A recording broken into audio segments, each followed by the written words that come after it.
മഹാലക്ഷ്മി സീരിയലിൻ്റെ ഇന്നത്തെ എപ്പിസോഡ് റിവ്യൂയിലേക്ക് എല്ലാവർക്കും സ്വാഗതം. അങ്ങനെ പ്രതാപനും മുത്തശ്ശിയുമാവട്ടെ കണ്ണൻ്റെയും മാർക്കോയുടെയും സാഗറുടെയൊക്കെ ആ ദുരന്ത വാർത്ത ആഘോഷിച്ചുകൊണ്ടിരിക്കുകയാണ്. എന്തായാലും അവരാണെങ്കിൽ മഹാലക്ഷ്മിയുടെ സ്വത്തുക്കൾ തന്ത്രപൂർവ്വം തട്ടിയെടുക്കണമെന്നും അങ്ങനെ അവൾ സമ്മതിച്ചില്ലെങ്കിൽ അവളെ ഒരു മൂലയ്ക്ക് ഇരുത്തണമെന്നൊക്കെ പറയുന്നുണ്ട് മേഘനാഥൻ്റെ സഹായത്തോടു കൂടിയിട്ട്. പക്ഷെ ഇതൊക്കെ തന്നെ മോഹിനിയാണെങ്കിൽ ഒളിഞ്ഞു നിന്ന് കേൾക്കുകയാണ്. എന്നിട്ട് അവർ വേഗം തന്നെ മഹിയെ വിളിച്ച് കാര്യങ്ങൾ പറയുന്നുണ്ട്. മഹിയാണെങ്കിൽ ആകെ ടെൻഷനാവുന്നു.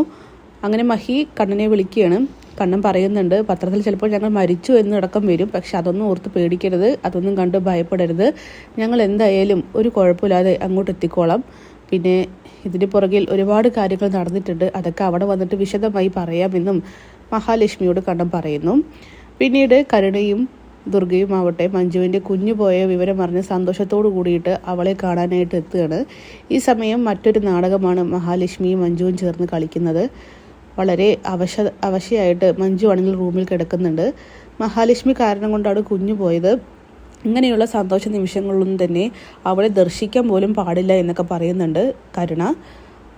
എനിക്ക് സംശയം ആ വീട്ടിലേക്ക് വന്നിട്ട് നിങ്ങളൊക്കെ ഇട്ട് തന്ന ചായ കുടിച്ചിട്ടാണോ എന്നുള്ള കാര്യം മഞ്ജു പറയുമ്പോൾ, അല്ലെങ്കിൽ ഇപ്പോൾ നീ അങ്ങനെ തന്നെയല്ലേ പറയുള്ളൂ, എന്തായാലും കുഞ്ഞ് പോയതിൽ വിഷമമുണ്ട്, അതിനിപ്പോൾ ജനിക്കാൻ യോഗ്യമില്ലാത്ത കുഞ്ഞാണെന്ന് വിചാരിക്കാം. അങ്ങനെ മഞ്ജു ആണെങ്കിൽ ആ ദുർഗയുടെയും കരുണയുടെയും തനി നിറം മനസ്സിലാക്കുകയാണ്. വയറ്റിൽ കിടക്കുന്ന ഒരു കുഞ്ഞിനോട് പോലും കരുണയില്ലാത്തവരാണെന്നുള്ള കാര്യം മഞ്ജു തിരിച്ചറിയുന്നുണ്ട്. അതുകൊണ്ട് തന്നെ ഇനി ഭാവിയിലേക്ക് സംഭവിക്കാൻ പോകുന്ന കാര്യങ്ങളൊക്കെ തന്നെ വളരെ ബുദ്ധിപൂർവ്വം കൈകാര്യം ചെയ്യാനും മഞ്ജു ആ ഒരു കാര്യത്തിൽ നിന്നും പഠിക്കുന്നുണ്ട്. അങ്ങനെ മഹാലക്ഷ്മിയെ കുറ്റപ്പെടുത്താനും അതുപോലെ മഹാലക്ഷ്മിയുടെ പേരിലേക്ക് കുറ്റം ചുമത്താനൊക്കെ വേണ്ടുവോളം നോക്കുന്നുണ്ടെങ്കിലും മഞ്ജു ആണെങ്കിൽ ഒരു തരിക്ക് പോലും മഹിയെ വിട്ടുകൊടുക്കുന്നില്ല. നാണം കെട്ടുകൊണ്ടാണ് അവിടെ നിന്ന് ദുർഗയും കരുണയും പോകുന്നത്. പിന്നീട് മേഘനാഥനാണെങ്കിൽ ഈ സന്തോഷങ്ങളൊക്കെ തന്നെ ആഘോഷിക്കാനായിട്ട് കമലേശ്വരത്തിലേക്ക് എത്തുകയാണ്. കരുണയാണ് വാതിൽ തുറന്നു കൊടുക്കുന്നത്. അങ്ങനെ മേഘം പറയുന്നുണ്ട്, ആ സാഗർ ഉണ്ടല്ലോ, അവൻ വളരെ ഗുരുതരാവസ്ഥയിൽ ഹോസ്പിറ്റലിലാണെന്ന് കേട്ടത്, എന്തുകൊണ്ടും നമുക്ക് ഈ മണ്ഡലകാലം ലോട്ടറി അടിച്ചത് തന്നെയാണ്.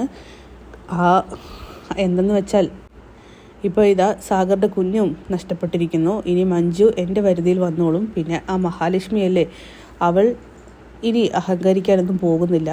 ഇനി ആരെ കണ്ടിട്ടാ അവൾ അഹങ്കരിക്കുന്നത്? അനന്തു അവൻ്റെ കാര്യം നോക്കി പോയിക്കോളും.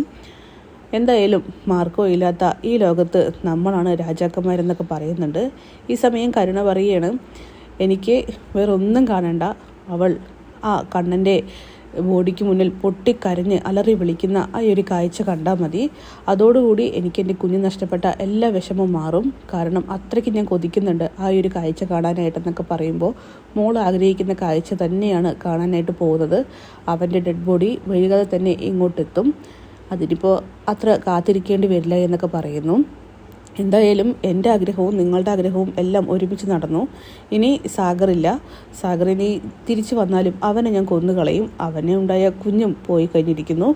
എന്തായാലും നമ്മളിനി രാജാക്കന്മാരായി തന്നെ ജീവിക്കുമെന്നിങ്ങനെ മേഘനാഥനാണെങ്കിൽ വലിയ വീമ്പിളക്കുന്നുണ്ട്. പക്ഷേ ഇവന്മാർക്കാണെങ്കിൽ അറിയുന്നില്ല കണ്ണൻ സെൻറ്റർ നടത്തുമെന്ന്.